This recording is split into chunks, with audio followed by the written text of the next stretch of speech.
Tras las primeras grandes luchas en la isla, los españoles lograron consolidar su control sobre el territorio. El principal líder indígena, Caonabo, había desaparecido bajo las aguas del océano, y la población nativa vivía sometida bajo un régimen cada vez más abusivo. Para conocer más detalles al respecto, te invitamos a ver las dos primeras partes de esta serie de videos, a las cuales puedes acceder mediante los enlaces de la descripción. A pesar de la aparente estabilidad, las tensiones entre Cristóbal Colón, sus familiares y las autoridades recién llegadas generaban fricciones que pronto provocarían cambios significativos. ¿Podrían estos nuevos cambios aliviar de alguna manera la dura realidad de los nativos de la isla? ¿O solo representarían otra forma de control y explotación bajo el manto de la autoridad española?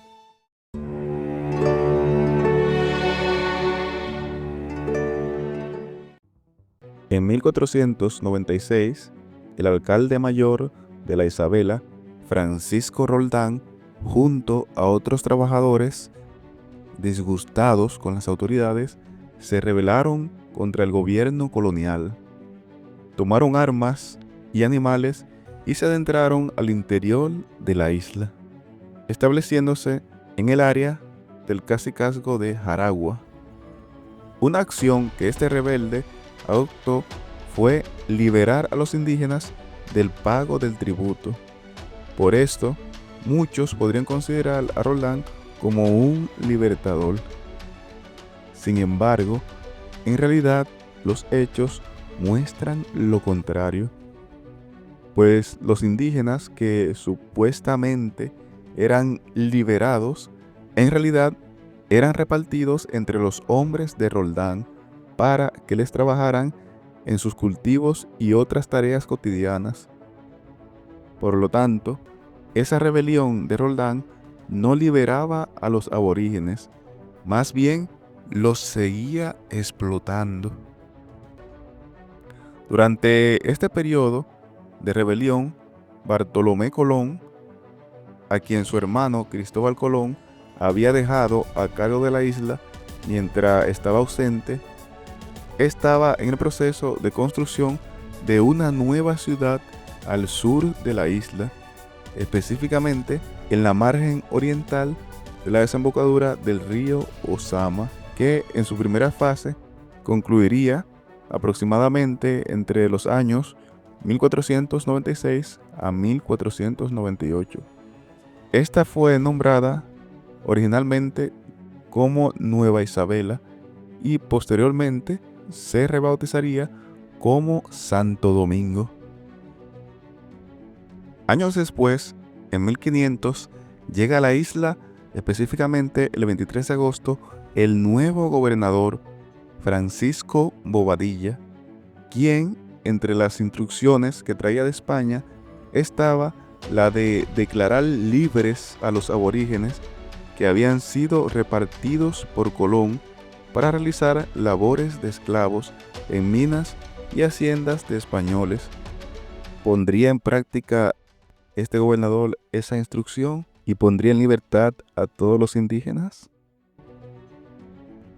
Este gobernador apresó a Cristóbal Colón y sus dos hermanos, Diego y Bartolomé, y asumió el control de la isla. Sin embargo, entre sus nuevas medidas adoptadas, hizo un nuevo reparto de indígenas e incrementó sus labores en las minas mediante el trabajo forzado. Por lo tanto, como vemos, este gobernador no aportó nada positivo que cambiara la situación trágica en la que se encontraba la población nativa, sino todo lo contrario. En 1502 es nombrado gobernador Fray Nicolás de Obando, quien llega a la isla el 15 de abril con una flota de 30 naves y 2.509 hombres. A los pocos días partió hacia España el gobernador saliente, Bobadilla, quien se llevó prisionero al cacique Guarionex, pero al poco tiempo de salir fueron azotados por una tormenta donde murió el cacique. El nuevo gobernador, Nicolás de Obando, entre las instrucciones que recibió de parte de los reyes de España, se establecía que se librase a los nativos de servidumbre. Sin embargo, se le enfatizó que estuvieran atentos al cobro del tributo que se les había exigido anteriormente. Incluso que les informaran a los caciques que estuvieran pendientes a su cumplimiento.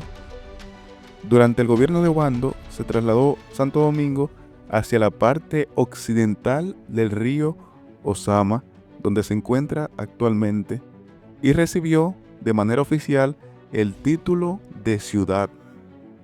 Además, se construyeron importantes edificaciones como la Fortaleza Ozama, la Iglesia de San Francisco y el Hospital San Nicolás de Bari. También fundaron diferentes villas en toda la isla, como Azua, Yaguana, la actual Puerto Príncipe, Vallajá, Salvaleón de Higüey, Cotuí, Puerto Plata, El Ceibo, entre otras. Y se fomentó ampliamente la agricultura. De hecho, fue la época donde se introdujo por primera vez a la isla la caña de azúcar. Durante ese periodo llegó a la isla una gran cantidad de personas procedentes de España, llegando a alcanzar una cifra de aproximadamente 12,000 habitantes españoles en 1505, según datos de Del Monte y Tejada. La isla en ese momento desempeñó un papel importante para el proceso de exploración, conquista y colonización del continente, pues varias de las expediciones importantes se organizaban y partían desde la isla. Se podrían destacar algunas atribuciones positivas en favor de la población nativa durante la administración de Obando. Todo lo contrario. Este personaje, el cual hoy día se le honra con una importante avenida en la ciudad de Santo Domingo, fue uno de los mayores genocidas de la población taína. Durante el gobierno de Obando, se sometió a la población taína a trabajos forzados en las minas, en las haciendas y en la construcción. Además, realizó grandes exterminios en masa. De hecho, fue quien institucionalizó el sistema de repartos de indígenas y encomiendas, como también se le conoce. ¿En qué consistían las encomiendas? Esto consistía en tomar un grupo de indígenas y asignarlo contra su voluntad a vivir bajo la custodia de un español dentro de las tierras de este, para que supuestamente el español se encargara de cristianizarlos y hacer que dejaran su estilo de vida pagano y salvaje. Pero en la práctica era una forma de esclavitud disfrazada. Gracias a algunos cronistas de la época, como Bartolomé de las Casas, hoy tenemos acceso a información bien documentada sobre las atrocidades cometidas en contra de los indígenas durante el gobierno de Obando.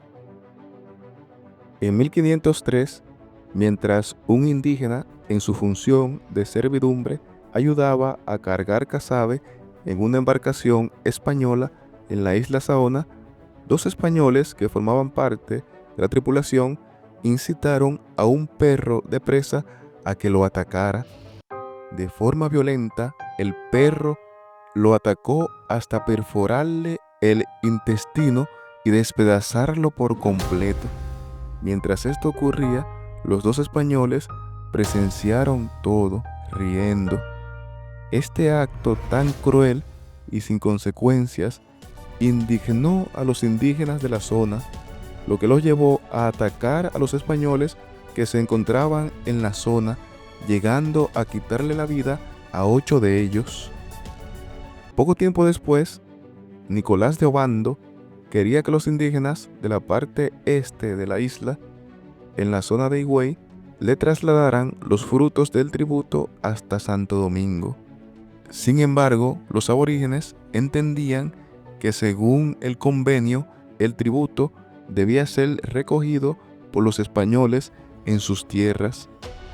Ante la insistente exigencia de los españoles, los indígenas de la zona, encabezados por el cacique Cotubanamá, se rebelaron. Ante esto, Obando envió una tropa de 400 hombres fuertemente armados y con caballos. Estos estaban dirigidos por Juan de Esquivel, acompañados por Ponce de León y Diego de Escobar. Los indígenas, con mucha valentía, enfrentaron a los españoles, pero no pudieron resistir en la batalla, pues la superioridad de los españoles, provistos de armas y equipos avanzados para la época, pudo dispersarlos. Muchos huyeron a los montes cercanos. Otro grupo, acompañado de Cotubanamá, huyó hacia la isla Saona. Pero, a pesar de su aplastante victoria, Obando no tuvo piedad.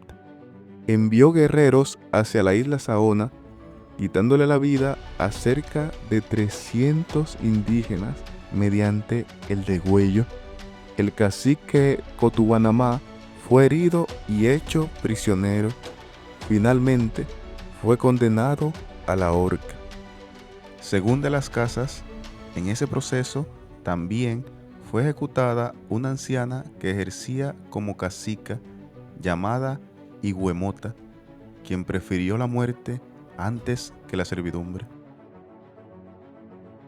En el año 1504, o posiblemente a finales de 1503, Nicolás de Obando se dirigió hacia el territorio de Jaragua, ubicado al suroeste de la isla, con un gran ejército de guerreros de 470 hombres, entre ellos 70 montados a caballo. No se sabe exactamente cuál fue el motivo por el cual Obando se dirigió hacia esa zona. Pudo haber sido porque escuchó rumores de rebeldía en esa zona, o simplemente porque quería utilizarlos para mano de obra en las diferentes labores serviles de la isla. En ese entonces, el cacicazgo de Jaragua era dirigido por Anacaona, hermana del fallecido cacique Boechío. Al enterarse que vendría Obando, Anacaona decidió darle un buen recibimiento. Para ello, convocó a los jefes principales. Como ves, mientras la poderosa expedición de Obando avanzaba hacia Jaragua, Anacaona preparaba un recibimiento pacífico. ¿Qué estrategia desplegaría para proteger a su pueblo ante un ejército tan formidable? ¿Será suficiente la diplomacia frente a la violencia que los españoles habían demostrado en otras regiones? ¿Podrán los nativos mantener su autonomía? ¿O se avecina otro episodio de sometimiento y tragedia?